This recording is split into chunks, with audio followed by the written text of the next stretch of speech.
Gentlemen, the Vice President of the United States, the Honorable Mike Pence.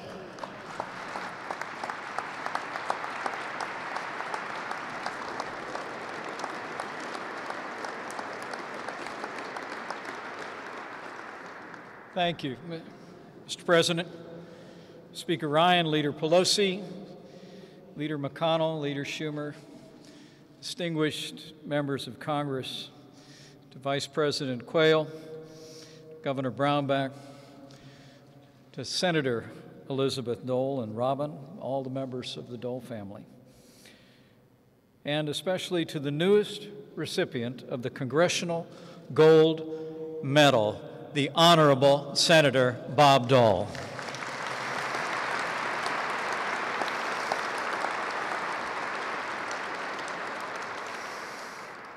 It's humbling for me to stand before you today. I do so as Vice President, as President of the Senate, and as I told Bob, as the husband of 32 years of a Kansas-born Karen Pence.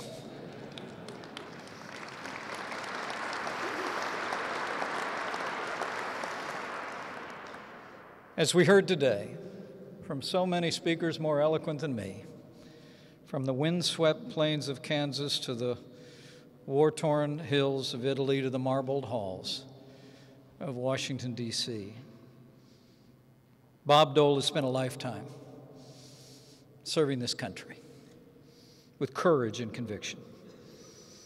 Today we heard stories from those who've known and worked with Senator Dole throughout his life. We've heard the examples of his character, and they are legion. But for my part, there was one moment in his life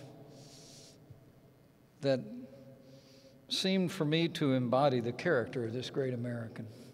I mean, at every stage of his life, Bob epitomized the greatest generation. When you answered the call of duty, serving as a decorated combat veteran in World War II, when you represented your state in the Congress of the United States, when you led the Congress as majority leader. And there was also that time in history when Senator Bob Dole answered the call to run for President of the United States. But it was in the midst of that campaign that he did something that I believe generations of those of us who are called to public service will remember and reflect on. As the Senate Majority Leader, Bob Dole held one of the most powerful positions in Washington, D.C., a role that would have been waiting for him if he'd lost the race for the White House. But on a spring day in 1996, Bob Dole did something different. But not different from his character, not different from the long expanse of service in his life. Bob Dole took to the floor of the United States Senate and did what other statesmen have done in the history of this nation, and he voluntarily relinquished a position of authority. He bid that historic chamber goodbye. He stepped down from the United States Senate and he told the American people, quote, "I will seek the presidency with nothing to fall back on but the White House or home." In that moment, Bob, I'll always believe that the American people saw your heart, your selflessness. For you did in that moment, as you've done throughout your life, you put the interests of the country first. And you demonstrated your unwavering commitment to serve the American people, no matter the cost. Senator Dole, it is my great honor to stand before you today and offer a few words among so many others. We've heard of your life of service and of consequence, but Bob, you deserve to hear it from someone far more important than me on this day. So, ladies and gentlemen, it is my high honor and distinct privilege to introduce on this special occasion the 45th President of the United States of America, President Donald Trump.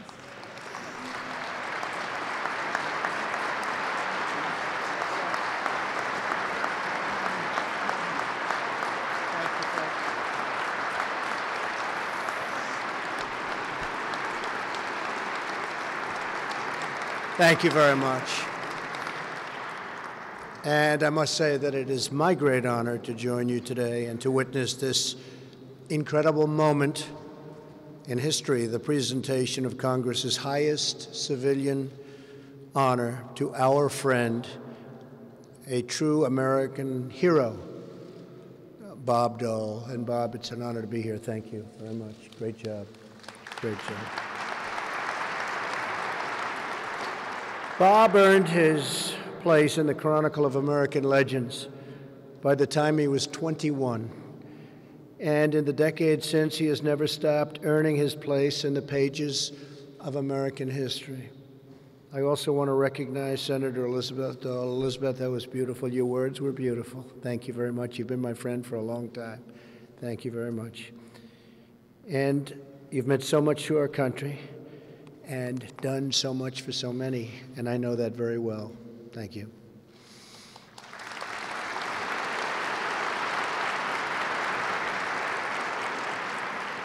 Everything we've heard today reminds us of the thoughts of Second Lieutenant Dole when he was more than 4,000 miles away from where we are today, many years ago, as his body laid paralyzed against a cold, jagged Italian hill. His thoughts went back home, back to that small town in Russell, Kansas. On Hill 913, in those darkest moments, Bob Dole had home in his heart. He wanted to go home. And in the end, it was home that saved him. Home was his grandma, who believed that he would walk when the doctors doubted that he would even live. It was his mother whose love and cooking fueled the fight to move his legs just a half-inch higher each and every day. Half an inch each day, Bob. Half an inch, she would say, each day. It was Dawson's Drugstore on Main Street, where a cigar box sat on the counter to solicit donations for his so many surgeries. Home was where Bob Dole learned the classic American grit. He knows about grit that got him through 39 months in hospice. It was where he learned the values of loyalty and integrity, hard work, faith, and family that have defined him ever since. To the stars, through difficulties, is the state motto. To the stars, through difficulties. A beautiful motto of the truly great state of Kansas, and the perfect description for Senator Dole's extraordinary life. From his first year as a young representative from Kansas to his tenure as Majority Leader of the United States Senate, all the way to today, Bob Dole has never stopped fighting for those values. He fights for Kansans, for veterans, for the disabled, and for all of his fellow Americans, and he always has.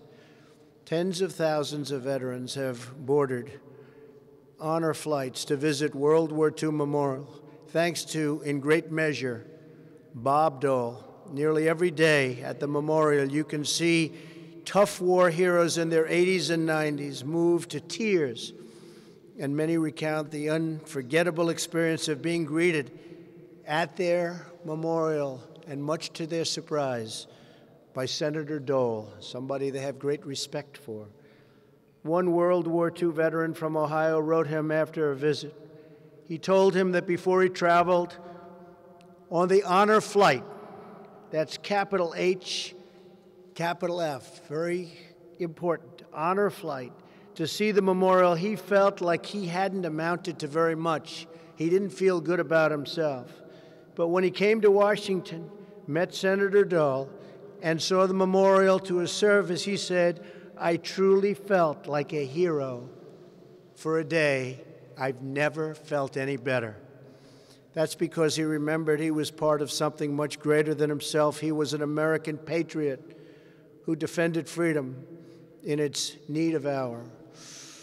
He really went out and he defended it more than ever. Those who wear our nation's uniform are part of an unbroken chain of heroes.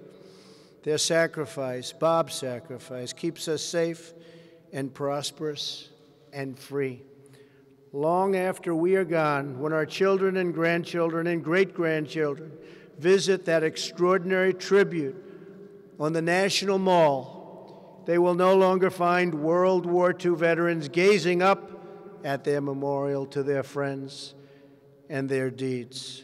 They will be gone, but they will still stand in the place where our heroes have stood for so many years. Their hearts will be filled by the beauty and reverence of that grand memorial, and they will hear the story of a great man who rose up from a small town in the heart of America to become a soldier and a congressman and a leader admired by all. They will hear the story of Bob Dole, and in hearing that story, they will truly learn what it means to be a great American. Bob, that is the legacy you have left our nation, and it will outlive us all. You're a friend, you are a patriot, a hero, a leader, and today you have become a recipient of the Congressional Gold Medal. It's an honor to be with you, Bob. Thank you for your service. Thank you very much.